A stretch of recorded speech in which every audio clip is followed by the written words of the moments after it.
Tapi dalam sepedaan memang beberapa kali rantainya putus.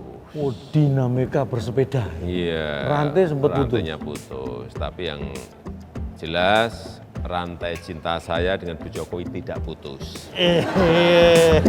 Cie.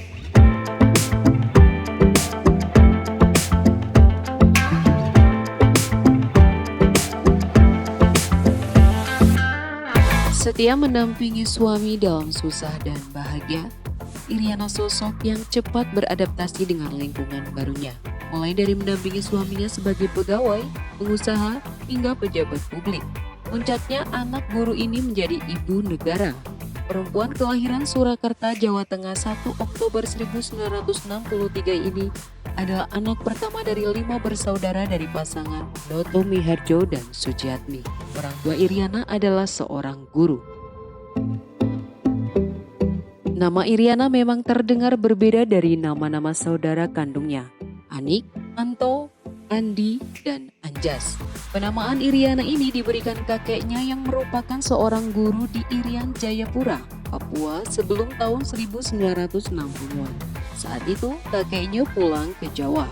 Pada tanggal 1 Oktober 1963 lahirlah cucu perempuannya dan diberi nama Iriana. Nama ini diambil dari kata Irian Jayapura. Sementara Iriana ini sendiri merasa senang mendapat nama dari sang kakek.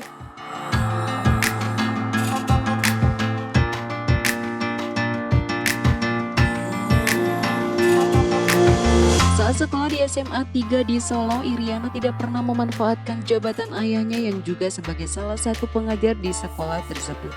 Iriana mengandalkan seluruh kemampuannya dalam belajar seperti siswa-siswi lainnya. Ia sukses dengan baik di sekolahnya. Memasuki usia remaja, Iriana sering bermain ke teman sekolahnya bernama Iit Srianti. Dia adalah adik Joko Widodo alias Jokowi.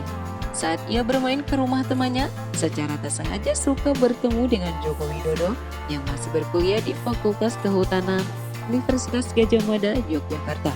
Tidak mudah untuk menaklukkan hati seorang Iriana, Joko Widodo memberanikan diri untuk mengajak Iriana bersepeda. Perlu waktu 6 bulan untuk menarik hati seorang Iriana pada usia 23 tahun. Iriana menerima cinta Joko Widodo dan menikah dengan mas kawin berupa cincin seharga Rp24.000 yang sampai saat ini masih melingkar di jari manis kirinya. Setelah itu Iriana dibawa oleh Joko Widodo ke Aceh yang saat itu sedang bekerja di PT Kertas Craft Aceh. Jelang Iriana hamil muda, kedua pasangan ini pindah ke Solo dan Jokowi meninggalkan pekerjaannya di Aceh untuk mendampingi Iriana. Iriana akhirnya menetap di Solo hingga melahirkan anak-anaknya. Kegiatan Iriana selalu menjaga dan mendampingi suaminya.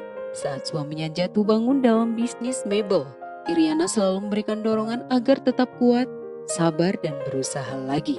Dorongan Iriana membuahkan hasil. Setelah menjadi istri dari pengusaha sukses, Iriana mulai mengikuti jejak kerja baru suaminya. Saat Joko Widodo menjadi wali kota Solo, Iriana dengan cepat menyesuaikan dengan lingkungan barunya. Selain sebagai ibu wali kota, Iriana memimpin kegiatan PKK dan banyak melakukan kegiatan sosial yang bersinggungan langsung dengan masyarakat. Salah satunya masalah kemiskinan. Ia sangat peduli dengan wong cilik di Solo. Karena waktu dulu ia dan suaminya pun pernah merasakan perjalanan pahitnya rumah tangga sampai rumah mereka digusur tanpa ganti rugi. Saat Joko Widodo menjabat sebagai gubernur DKI, membuat ia harus menemani suaminya pindah ke Jakarta dan meninggalkan warga Solo yang merasakan kehilangan sosok Iriana.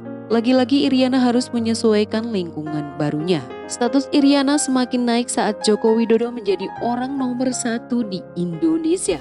Ia resmi sebagai ibu negara pada tanggal 20 Oktober 2014 bersamaan dengan dilantiknya Joko Widodo menjadi Presiden RI ke-7. Meski begitu, Iriana masih seperti yang dulu kala di Solo.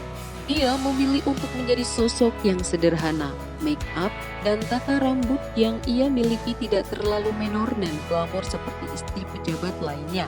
Ia sosok yang sangat mencintai keluarganya dan tidak merasa canggung saat membersihkan rumahnya walaupun ada pembantu di rumahnya.